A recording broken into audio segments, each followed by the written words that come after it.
የምርጫ ቅስቀሳ ፈጽመው ከደብረ ወርቅ ወደ ግንደ ወይን ሲንቀሳቀሱ በነበሩ የብልጽግና ካድሬዎችና አጃቢዎቻቸው ላይ ከባድ የመኪና አደጋ መድረሱ ተሰማ። የፋኖ ጥይት ካለ በሚል በፍጥነት ሲጓዝ የነበረ ያገዛዙ ኦራል በመገልበጡ በርካታ ሰዎች ሳይሞቱ እንዳልቀረም ተነግሯል።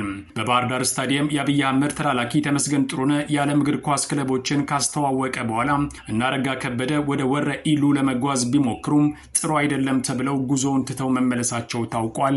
ሙሉ መረጃውን የምሰሙት ይሆናል። የምርጫ ቅስቀሳ ውጥረትን ተከትሎ በሰሜን ወሎ ገረገራ ግንባር በተሰነዘረ ድንገተኛ መብረቃዊ ጥቃት በአገዛዙ ሰራዊት ላይ ከፍተኛ የሰው ኃይል ጉዳት መድረሱ ተሰማ። የ303ኛ አሳምነው ኮር 81ኛ ክፍለ ጦር ባከናወነው ወታደራዊ ኦፕሬሽን 12 የብልጽግና ወታደሮች መደምሰሳቸውንና 17 መቁሰላቸው ይፋ ሲደረግ የአገዛዙ ኃይሎች ወደ ምሽጋቸው እንዲያፈገፈጉ መደረጉም ተመልክቷል። ሙሉ መረጃውን የምሰሙት ይሆናል። በአፋብን ሸዋ ጠቅላይ ግዛት አሳምነው እዝ ደጃዝማች ተሰማ እርገጤ ክፍለ ጦርና ጀግኖች አባት አርበኞች በተቀናጀ ውጊያ ድል መቀዳጀታቸው ታወቀ። በምላሹም አገዛዙ ሸዋሮቢት ከተማ በመሆን በፈጸመው የመድፍ ጥቃት በርካታ ንጹሃን እንደቆሰሉ ታውቋል። በሌላ በኩል የ104ኛ ኮር አርበኞች በጠላት ላይ በወሰዱት የደፈጣ እርምጃ በርካታ ወታደሮችን ደምስሰውና የጠላት ተሽከርካሪዎችን አውድመው ድል ተቀዳጅተዋል። የዚህንም መረጃ የምትሰሙት ይሆናል። ህወሓት በወረራ በያዘውና የታሪክና የማንነት ባለቤትነቱ የአማራ በሆነው የራያ አላማጣ ቀጠና መጠነ ሰፊ የቤት ለቤት አፈሳና የትጥቅ ማስፈታት ዘመቻ እያካሄደ እንደሚገኝ ተገለጸ። ይህ በገዛ የህወሓት ቀድሞ አባላቱና በሚሊሻዎቹ ላይ ያነጣጠረው አስገዳጅ እርምጃ ቡድኑ ከጊዜያዊ አስተዳደሩ ጋር ካለበት የበረታ የስልጣን ፍጥጫና ፈጣን ውስጣዊ መፈረካከስ የመነጨ መሆኑ ተገልጿል። አሁን በቀጥታ ወደ ዝርዝሩ አልፈናል። የብልጽግናን ምርጫ ለማስፈጸም ሲንቀሳቀሱ በነበሩ ካድሬዎችና አጃቢዎቻቸው ላይ ከባድ የመኪና አደጋ መድረሱ ተሰማ። በዚህ አደጋ በርካታ የብልጽግና ካድሬዎችና አጃቢ የሰራዊት አባላት እንደሞቱ የተነገረ ሲሆን ዝርዝር መረጃው ግን እስካሁን ድረስ ለማወቅ አልተቻለም። አደጋው የደረሰው ትላንት ግንቦት 18 ቀን 2018 ዓ.ም ሲሆን አንድ ኦራል ግንደወይን ለመድረስ ጥቂት ኪሎ ሜትር ሲቀረው በመገልበጡ እንደሆነ ተነግሯል። አደጋው የደረሰው ያገዛዙ ካድሬዎችና አጃቢዎቻቸው ከፋኖ ጥይት ለማምለጥ በፍጥነት ሲያሽከረከሩ እንደሆነ የታወቀ ሲሆን በወቅቱ ግን ከፋኖ የተሰነዘረ ጥቃት እንደሌለ ከቦታው የወጣው መረጃ አረጋግጧል። ሰሞኑን እየተፈጸመ ያለው አስደንጋጭ የፋኖ የደፈጣ ጥቃት በብልጽግና ካድሬዎች ብቻ ሳይሆን በአጃቢዎቻቸው ዘንድም ከፍተኛ ፍርሃት የፈጠረ ሲሆን ከከተማ ሲወጡ ከቅኝት ይልቅ በብርሃን ፍጥነት መጓዝን ምርጫቸው ያደረጉ ይመስላል ተብሏል። የምርጫው ቀን እየተቃረበ ባለበት በዚህ ሰዓት የፋኖ ኃይሎችና የብልጽግና ፖሊስ ኮሚሽነር ዘላለም መንግስቴ ከፍተኛ ፍጥጫ ውስጥ መግባታቸውም እየተነገረ ነው። ኮሚሽነሩ ምርጫውን በሰላም ይታለፋል የሚል ዛቻ አዘል መልእክት ቢያስተላልፍም ነገሩ ግን አደገኛ እንደሆነ ከቦታው የሚወጡ ተደጋጋሚ መረጃዎች በመግለጽ ላይ ናቸው። ብልጽግና በተለይ በአማራ ክልል ምርጫው በቀላሉ አያልፍም የሚል ግምገማ ያለው ሲሆን የፋኖ ኃይሎች በበኩላቸው ለምርጫ በሚንቀሳቀሱ አካላት ላይ ተደጋጋሚ ጥቃት መክፈታቸውን ተያይዘውታል።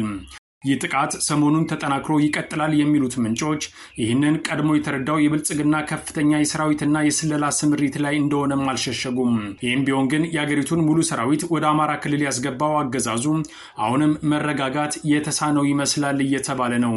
ለዚህም ማረጋገጫው የአብይ አህመድ ተላላኪ እንደሆነ የሚነገርለት ተመስገን ጥሩነህ ባህር ዳር ስታዲየም ያስተላለፈው መልእክት ነው። በፖለቲካ ቀውስና በከባድ መሳሪያ አረር ሲወድም የሚውለውን የአማራን ህዝብ ወክላለው የሚለው ተመስገን ጥሩነህ የዓለም እግር ኳስ ክለቦችን ስም ዝርዝር በመጥራት የተመሰቃቀለውን ፖለቲካ ወደ እግር ኳስ ሜዳነት ቀይሮታል። የሰውየውን ንግግር የሰሙ ፖለቲካዊ ታዛቢዎች መልእክቱ የጤና አይደለም የሚል አስተያየታቸውን የሰጡ ሲሆን ቀሪዎቹ ደግሞ ሰውየው በፍጥነት የአብይ አህመድ እመን ይሆናል የሚል የወንጌል ስብከት ተጋብቶበታል ብለዋል። በየቀኑ በመቶዎች የሚቆጠሩ ዜጎች በሚያልቅበት አማራ ክልል በከፍተኛ የሰራዊት አጀብ የተገኘው ተመስገን ጥሩነህ የህዝቡ ጥያቄ ቼልሲ አሊያም አርሴናል ይመስል እነርሱ ይመጣሉ እያለ መቀለዱ ብዙዎችን አስደንግጠዋል። ፍላጎታችን አርሰናል፣ ማንቸስተር ዩናይትድ፣ ሊቨርፑል፣ ቼልሲ፣ ኒውካስትል፣ ባርሴሎና፣ ሪያል ማድሪድ፣ ቫሌንሺያ፣ ባየር ሙኒክ፣ ፓሪስ ሰን ጀርመን ሁሉም እዚህ እንዲያሳልፉ ነው። እነሱ በረዶ ሲሆንባቸው፣ እነሱ ፀሐይ ሲያሰድዳቸው እዚህ መጣው እንዲጫወቱ ነው ፍላጎታችን። ሌሎች በበኩላቸው ብልጽግና ልክ እንደ አውሮፓ መሪዎች የመሆን ብርቱ ጉጉት አለው በማለት የፓርቲው አመራሮች የገቡበትን የማንነት ቀውስ ዘርዝረዋል። በቀውስ በሚታመስ ሀገር ውስጥ ተቀምጠው አውሮፓን ለመምሰል መሞከራቸው ቅዠትን እንጂ ሌላ ምንም አያሳይም በማለትም ተጨማሪ ትችት አቅርበዋል። ተመስገን ጥሩነህ ስለ አውሮፓ ክለቦች በሚያወራበት ቀን የባዴን ካድሬዎች ከስታዲየም ሲወጡ ግን የገጠማቸው የተለየ ነው። አረጋ ከበደና አብዱ ሁሴንን ጨምሮ ከፍተኛ የክልሉ ባለስልጣናት ወደ ወረ ኢሉ በመጓዝ የምርጫ ቅስቀሳ ለማድረግ ቢሞክሩም የብልጽግና የደህንነት ቢሮ ጥሩ አይደለም አትጓዙ በሚል እንደከለከላቸው ተሰምቷል። በዚህ መንገድ በአማራ ክልል ካድሬውም ሰራዊቱም እያለቀ ባለበት በዚህ ሰዓት የባዴን መዋቅር በበኩሉ በድንገተኛ አደጋ ህይወታቸው አለፈ የሚላቸው ያገዛዙ አመራሮች ቁጥር በመጨመር ላይ ነው። የደብረ ብርሃን ከተማ አስተዳደር ባወጣው ጥልቅ የያዘን መግለጫ የእቴጌ ጣይቱ ክፍለ ከተማ የሚሊሻ ጽሕፈት ቤት ኃላፊ 10 አለቃ ተክለ አረጋይ ጌታቸው በደረሰባቸው ድንገተኛ አደጋ ህይወታቸው ማለፉን አረጋግጠዋል። ነገር ግን አስተዳደሩ ህይወቱ እንዳለፈ ቢገልጽም በምን ምክንያት የሚለውን ከመግለጽ ተቆጥቧል።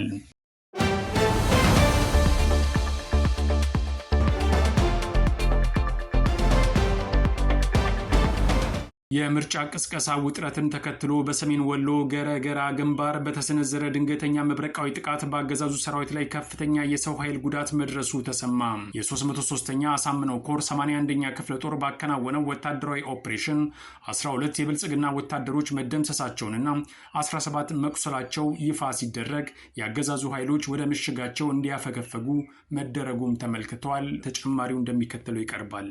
በአማራ ክልል ሰሜን ወሎ ዞን በገረገራ ግንባር በተከናወነ ወታደራዊ ኦፕሬሽን በብልጽግና ኃይሎች ላይ ድንገተኛ ጥቃት መፈጸሙንና ጉዳት ማድረሱን የአማራ ፋኖ ብሔራዊ ንቅናቄ ወሎ ቤት አማራ ምኒልክ ዕዝ በዛሬው ዕለት ባወጣው መግለጫ አስታውቋል። በዙ ስር የሚንቀሳቀሰው የ303ኛ አሳምነው ኮር 81ኛ ክፍለ ጦር የህዝብ ግንኙነት መምሪያ ለጣቢያችን እንደገለጸውም ወታደራዊ እርምጃው የተወሰደው በዛሬው ዕለት ረፋድ ላይ በገረገራ ግንባር መሆኑን ገልጿል። ህዝብ ግንኙነት ክፍሉ በመረጃው ወደ አግሪት ቀጠና ለመንቀሳቀስ በሞከረው በአገዛዙ ሰራዊት ላይ በተጠና ኦፕሬሽን መብረቃዊ ጥቃት ተሰንዝሯል ያለ ሲሆን የአገዛዙ ኃይል ወደ ኋላ ፈግፍጎ ቀደም ሲል ወደነበረበት ምሽግ መመለሱን ጠቅሷል። በዚህ ወታደራዊ እርምጃም 12 የብልጽግናው አገዛዝ ሰራዊት አባላት መደምሰሳቸው የታወቀ ሲሆን 17 የሰራዊቱ አባላት ደግሞ መቁሰላቸው ተገልጿል። በ81ኛ ክፍለ ጦር አመራሮች የተመራው ይህ ወታደራዊ እርምጃም ከመጪው ምርጫ ጋር የተያያዘ ነው የተባለ ሲሆን በአካባቢው ለቀጣዩ ምርጫ የድጋፍ ሰልፍ ውጡ በማለት በንጹሐን ዜጎች ላይ ጫናና መስተጓጎል ሲፈጥሩ በነበሩ የብልጽግና የፖለቲካ ቀንቃኞችና የጸጥታ ኃይሎች ላይ ያነጣጠረ ኦፕሬሽን እንደነበረም እዙ ለጣቢያችን በላከው የግንባር መረጃው ጨምሮ ገልጿል።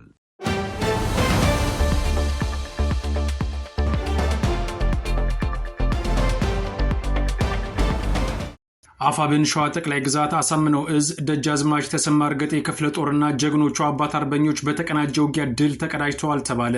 ትላንት ግንቦት 18 2018 ዓ.ም ከጠዋት ጀምሮ መነሻውን ከአጣዬ ከተማና ከሸዋሮቢት ከተማ በማድረግ ከአጣዬ ልዩ ዞን ተገን በማድረግና ከሸዋሮቢት ከተማ በጎዜ ተራራ የተንቀሳቀሰው የስርዓቱ ቅጥረኛ ሰራዊት ወደ የለን ቀበሌ ህዝቡን ለመጨፍጨፍና የጨረባ ምርጫ ለማስፈጸም የተንቀሳቀሰ ሲሆን የማመድ ቢሆነኝ ኮር የደጃዝማች ተሰማ እርገጤ ክፍለ ጦር አናብስቶች የመከላከል ውጊያ ሲያደርጉ የዋሉ ሲሆን መልሶ ማጥቃት በማድረግ በአስገራሚ ጀግንነት ሲዋደቁ አርፍደዋል ተብሏል። የለን ቀበሌ አባት አርበኞች ከታደለ ወርቁ ብርጌድ እና መሐመድ ስንዴው ብርጌድ የተውጣጡ ተወርዋሪ ሻለቆች በደፈጣና በስውር ጅረት በኩል አይቀጡ ቅጣት ቀጥተውታል ተብሏል። የለን ቀበሌ አባት አርበኞች ከታደለ ወርቁ ብርጌድ እና መሐመድ ስንዴው ብርጌድ የተውጣጡ ተወርዋሪ ሻለቆች በነጣፌና በስውር ጅረት በኩል አይቀጡ ቅጣት ቀጥተውታል ተብሏል። የንስሮቹን በትር መቋቋም ያቃተው ጠላት ንጹሃን አርሶ አደሮችን በማገት ፋኖን ማረኩ በማለት ስቅይት የፈጸመባቸው ሲሆን ከሸዋሮቢት ከተማ ጀነራል መድፍ እየተኮሰ ህዝብን ከማስጨነቅ አልፎ የጎልጓሲ ጎጥ ነዋሪ የሆነ አሰፋ የተባለን ግለሰብ ከሁለት ህፃናት ልጆቹ ጋር ለእርሻ ስራ ሲንቀሳቀሱ በመድፍ መጥቶ እንዳቆሰላቸውና በሕክምና ላይ እንደሚገኙ ታውቋል። የያዟቸው ሙሉ በጎች፣ ፍየሎችና ከብቶች መሞታቸውንና በየለን ቀበሌ ህዝብን ሰብስቦ እንገላለን እያለ ሲያስፈራራ እንደነበር የክፍለ ጦሩ ህዝብ ግንኙነት ገልጿል። አፈሙዙን አስቀድሞ ለጨረባ ምርጫና ለወረራ የተንቀሳቀሰው የጠላት ኃይል በከፍተኛ ፍርሃትና ድንጋጤ መድፍና ሞርተር ወደ ንጹሃን እየተኮሰ ወደ ሸዋሮቢት ከተማ እግሬ አውጭኝ ብሎ መሸሹም ታውቋል።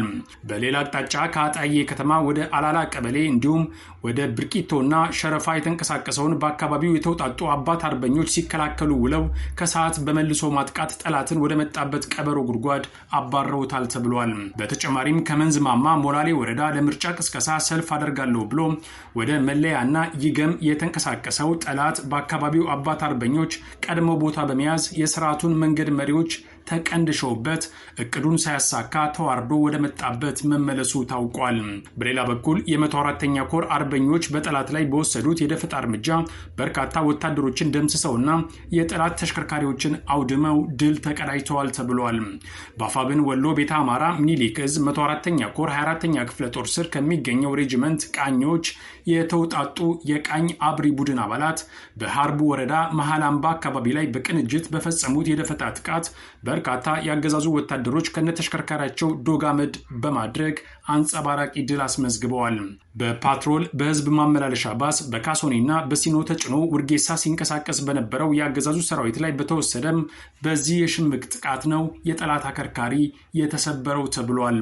በተጋድሎ አንድ ሲኖትራክ ተሽከርካሪ ሙሉ የጠላት ኃይል ከነተሽከርካሪው ሙሉ በሙሉ በቦምብ ጋይቶ የወደመ ሲሆን ቀሪው የጠላት ኃይልን ጭነው የነበሩ ተሽከርካሪዎች ለማምለጥ ሲሞክሩ እርስ በርሳቸው ተጋይተው ከባድ ጉዳትን አስተናግደዋል። እስከ ጫኖ ሰራዊት ገደል የገባ ተሽከርካሪ መኖሩም ተረጋግጧል። የፋኖ ልዩ የሽምቅ ውጊያ ጥበብ በታየበት በዚህ እርምጃ ለጊዜው ቁጥሩ በውል ያልታወቀ የጠላት ኃይል ሲደመሰስ፣ ቀሪው ኃይል ሙትና ቁስለኛውን እያዝረከረከ እግሬ አውጭኝ ማለቱ ተመልክቷል። በዚህ ጥቃት ከ10 በላይ የነፍስ ወከፍ ክላሽንኮቭ መሳሪያና ተተኳሽ እንዲሁም በርካታ ወታደሮች መማረካቸውን ከቦታው የወጣው መረጃ አመልክቷል።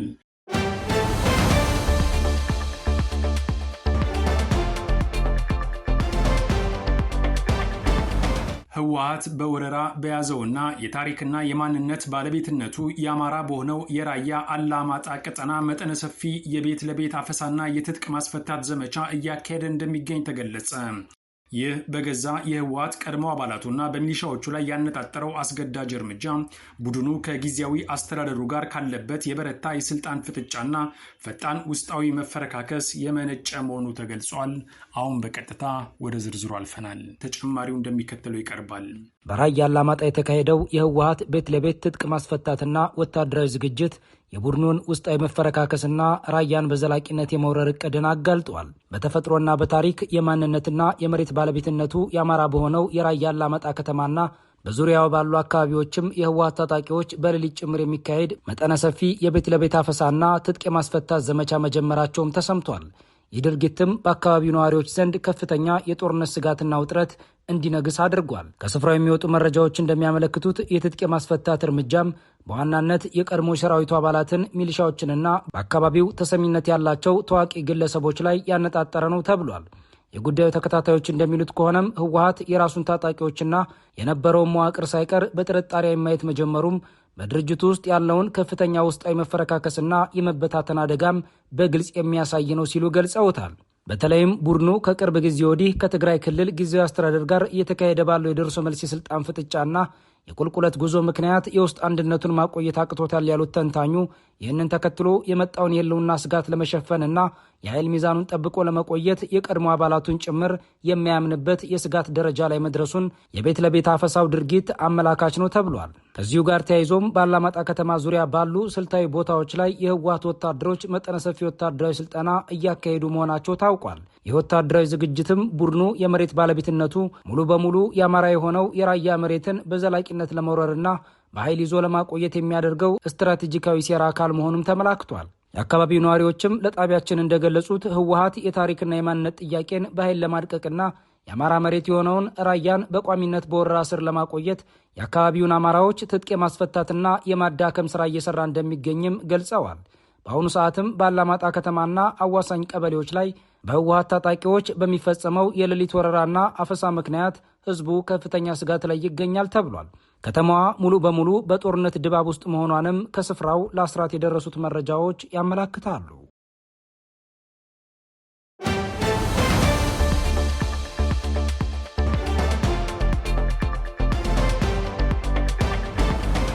ከአስራት ብሮድካስቲንግ ሰርቪስ ለዕለቱ የነበረን ዜና ይህን ይመስላል። አብራችሁን ስለነበራችሁ ከልብ እናመሰግናለን። በያላችሁበት ሰላም